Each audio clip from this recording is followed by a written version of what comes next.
انما التوبۃ علی اللہ، اب اللہ تعالیٰ پر کوئی چیز لازم نہیں کی جا سکتی. میں آپ تمام انسان مل کر بھی کوئی ریزولوشن پاس کریں اور اللہ تعالیٰ کے اوپر کوئی چیز لازم کریں، کر سکتے ہیں؟ نہیں کر سکتے.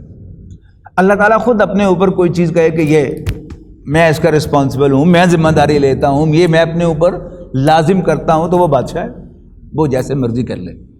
تو اللہ تعالیٰ خود اب اپنے اوپر ایک بات لازم قرار دے رہا ہے، انما التوبۃ علی اللہ للذین یعملون السیئات. اللہ تعالیٰ نے ایسے لوگوں کی توبہ کا قبول کرنا اپنے اوپر لازم کیا ہے، یعملون السوء، جو برائی کی بری حرکت کریں، بجہالۃ، جہالت میں. جہالت جو ہے، یہ جاہل جو ہے، یہ عربی کے دو الفاظ کا اپوزٹ ہے. عالم کا الٹ بھی جاہل ہے اور عاقل کا الٹ بھی جاہل ہے. یہاں دونوں ترجمے صحیح ہیں. لا علمی میں کوئی گناہ کر بیٹھے یا جذبات کی رو میں بہہ کر کوئی گناہ کر بیٹھے. عقل کے معنی جذبات کے اظہار پر کنٹرول رکھنا، اور جہل کیا ہے؟ جذبات کا بے قابو ہو جانا، انسان کا جذباتی ہو جانا. تو اللہ تعالیٰ نے ایسے لوگوں کی توبہ کا قبول کرنا اپنے اوپر لازم کیا ہے کہ جو جذبات میں آ کر یا لا علمی میں کوئی گناہ کر بیٹھیں، ثم یتوبون من قریب، اور پھر فوراً ہی توبہ کر لیں، قریب ہی. یعنی ادھر گناہ سرزد ہوا اور جو ہی ہوش میں آئے، جذبات سے باہر آئے، فوراً اللہ تعالیٰ کے سامنے سجدے میں گر گئے. تو اللہ تعالیٰ نے ایسے لوگوں کی توبہ کا قبول کرنا اپنے اوپر لازم کیا ہے. فَأُولَٰئِکَ یتوب اللہ علیہم، یہ وہ لوگ ہیں کہ جن کی توبہ اللہ تعالیٰ قبول فرمائے گا.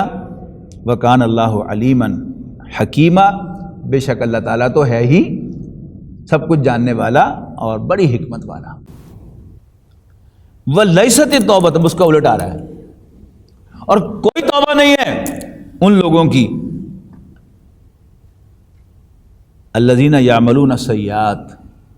یہ لام جو ہے وہ ترجمہ کر دیا نا میں نے کے لیے، ان کی کوئی توبہ نہیں ہے. الذین یعملون السیئات، کہ جو برائیاں کرتے رہتے ہیں، حتی اذا حضر احدہم الموت، یہاں تک کہ جب ان میں سے کسی کو موت آتی ہے، قال، کہتا ہے، انی تبت الآن، اب میں توبہ کرتا ہوں. وللذین یموتون وہم کفار، اور نہ ہی توبہ ہے ان کی کہ جو حالت کفر میں مر جائیں.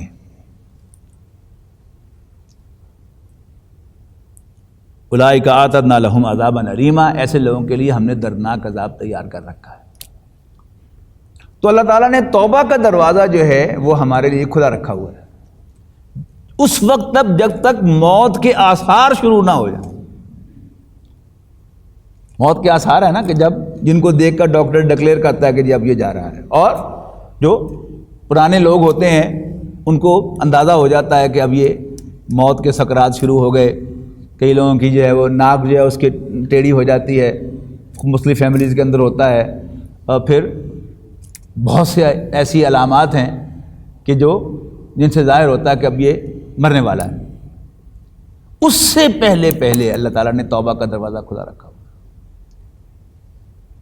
لیکن جو قبولیت کی گارنٹی ہے وہ صرف انہی کے لیے ہے کہ جو گناہ کریں ادھر توبہ کر لیں. ان کی تو گارنٹیڈ ہے کہ توبہ قبول ہوگی. باقیوں کے لیے اللہ تعالیٰ نے کیا رکھا ہے؟ نبی اکرم صلی اللہ علیہ وسلم کے فرمان کے مطابق کہ انسان کی زندگی خوف اور امید کے درمیان ہونی چاہیے. جو گناہ ہوا ہے ایک طرف اس پر ڈر ہو کہ کہیں بڑی پکڑ نہ ہو جائے، اور دوسری طرف اللہ تعالیٰ کی رحمت کی امید ہو کہ اللہ تعالیٰ تو بڑا بخشنہار ہے. بلکہ ان دونوں کے بھی آگے بھی ایک ڈویژن ہے کہ کسی گناہ کے کرنے سے پہلے اللہ تعالیٰ چاہتا ہے کہ ہم اللہ سے ڈریں، لیکن گناہ سرزد ہو جائے تو پھر اللہ تعالیٰ سے توبہ کریں اللہ کی جناب میں، اور مغفرت کی درخواست کریں اس امید کے ساتھ، اس رجا کے ساتھ کہ اللہ تعالیٰ معاف کر دے. لیکن جب موت کے آثار شروع ہو جائیں تو اللہ تعالیٰ خود اعلان کر رہا ہے کہ اس کی کوئی توبہ نہیں ہے. اور وہ لوگ کہ جو حالت کفر میں مر جائیں ان کے لیے بھی کوئی مغفرت نہیں ہے. اب یہ بات کسی کو اچھی لگے یا بری لگے، یعنی بہت عجیب عجیب جو ہے ہمارے دانشوروں نے غیر مسلموں کے زیر اثر آ کر عجیب عجیب جو ہے وہ کویسچنز ریز کر دیے ہیں کہ یہ تو فیوریٹزم ہو گئی. یعنی مجھے فیوریٹزم کا حق حاصل ہے کہ میں جس سے راضی ہوں میں اس کو فیور کروں، آپ کو بھی حق حاصل ہے. اور جو ارض و سما کا مالک ہے، زمین و آسمان کا مالک ہے، اسے فیوریٹزم کا حق حاصل نہیں ہے اس میں عقل کی بات؟ جو اللہ تعالیٰ کو راضی کرتا ہے اللہ تعالیٰ اس سے خوش ہو کر اس کو انعام دیتا ہے، اس کے گناہوں کو معاف کرتا ہے. ایک سربراہ مملکت کو، صدر مملکت کو آپ اختیار دیتے ہیں کہ وہ قتل کے مجرم کو بھی چھوڑ دے. اللہ تعالیٰ کو کوئی حق حاصل نہیں ہے کوئی اس میں عقل کی بات؟ تو اللہ تعالیٰ جو ہے اس کا سب سے زیادہ حق ہے تو جسے چاہے بخشے، جسے چاہے سزا دے. البتہ چونکہ وہ ظلم کو پسند نہیں کرتا، اگر ظلم کرے بالفرض والمحال کہہ رہا ہوں تو بھی اسے کوئی روک نہیں سکتا. لیکن چونکہ وہ ظالم نہیں ہے، ظلم کو پسند نہیں کرتا، لہذا کسی بے گناہ کو سزا نہیں دے گا وہ. لیکن جتنے مرضی گناہ گاروں کو اور جتنا بڑے سے بڑا جرم کرنے والوں کو وہ معاف کر دے تو اسے کوئی پوچھ نہیں سکتا کہ معاف کیوں کیا. اللہ تعالیٰ کا فیصلہ ہے کہ جو میرے نبی کو نہیں مانتا، کافر یہی ہوتا نا، اللہ تعالیٰ کا انکار کرنے والا کافر نہیں ہوتا، ملحد ہے وہ. تو کافر کسے کہتے ہیں؟ جو اللہ کے رسول، بھیجے ہوئے رسول کو ماننے سے انکار کرے. الایمان تصدیق بما جاء به النبی صلی اللہ علیہ وسلم. ایمان نام ہے ہر اس بات کو سچا ماننے کا جو رسول اللہ صلی اللہ علیہ وسلم بحیثیت رسول لے کر آئے. آ رہی نہیں سمجھ بات؟ تو اللہ تعالیٰ کا فیصلہ ہے کہ جو میرے رسول کو، میرے بھیجے ہوئے پیغمبر کو نہیں مانتا، میں اسے ہرگز نہیں بخشوں گا. تو کم سے کم ہم مسلمانوں کو یہ فیصلہ خوش دلی کے ساتھ قبول کرنا چاہیے، اس لیے کہ اگر ہم اس فیصلے کے خلاف زبان کھولیں گے تو ہم بھی کافروں میں شمار ہو جائیں گے. کافروں کی اتنی ہمدردی بھی اچھی نہیں ہے کہ ہم اپنے آپ کو جہنم کا ایندھن بنا لیں. بڑا خوبصورت وہ جملہ ہے حضرت عمر بن عبدالعزیز رحمۃ اللہ علیہ کا کہ ان کے 11 بیٹے تھے ان کے، اور وہ آپ کو معلوم ہے کہ اموی خلیفہ تھے، بنو امیہ کے خلیفہ تھے.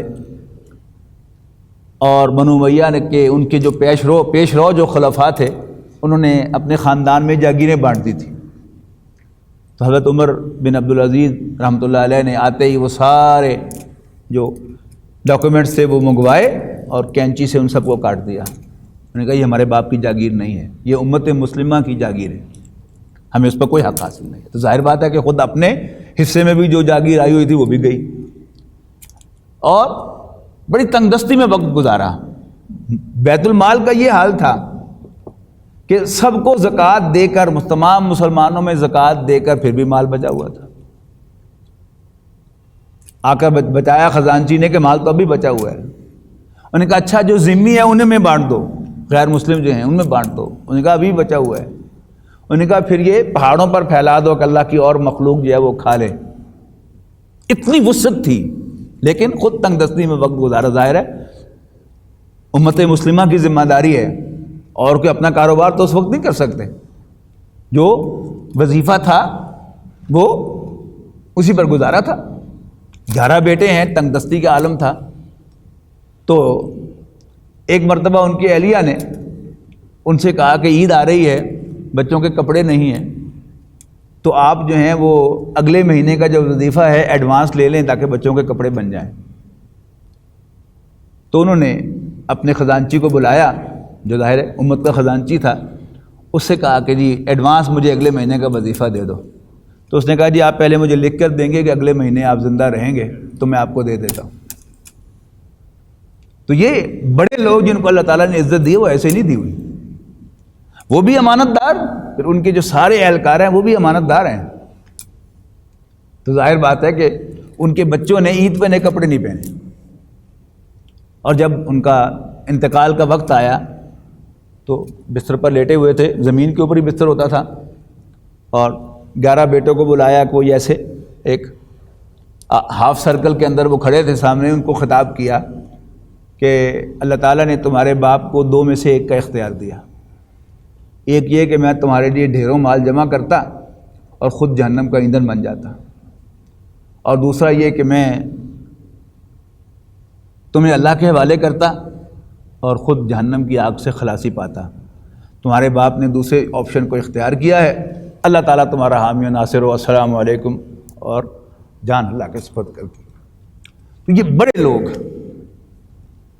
کیا فرمایا جا رہا ہے یہاں پر کہ کفر جو ہے، کافر کی توبہ قبول نہیں ہے۔ اللہ تعالیٰ نے فرمایا ہے، اللہ تعالیٰ کو حق ہے کہ وہ جس سے راضی ہو اس کو نوازے۔ مجھے حق ہے، آپ سب کو حق ہے، تو اسے حق کیوں نہیں ہے؟ اسے ہم سب سے زیادہ حق ہے۔ جو اللہ کے پیغمبروں کو مانتا ہے اللہ تعالیٰ اس سے راضی ہوتا ہے۔ اس نے ہم پر احسان کیا ہے کہ ہمیں مسلمان گھرانوں میں پیدا کر کے ہمیں ان لوگوں میں شامل کیا ہے کہ جو اس کے پیغمبروں کو سب کے سب کو، بالخصوص نبی اکرم صلی اللہ علیہ وسلم کو آخری نبی بھی مانتے ہیں۔ تو ہم ان میں شامل ہیں، ان خوش نصیبوں میں کہ جو اللہ تعالیٰ کو اچھے لگتے ہیں۔ تو اللہ تعالیٰ اپنے فیوریٹس کو نوازتا ہے، ہی ہیز دا رائٹ۔ کافروں کو سے وہ ناراض ہوتا ہے، یہ میرے بھیجے ہوئے پیغمبر کو نہیں مانتا، اس سے میں ناراض ہوں۔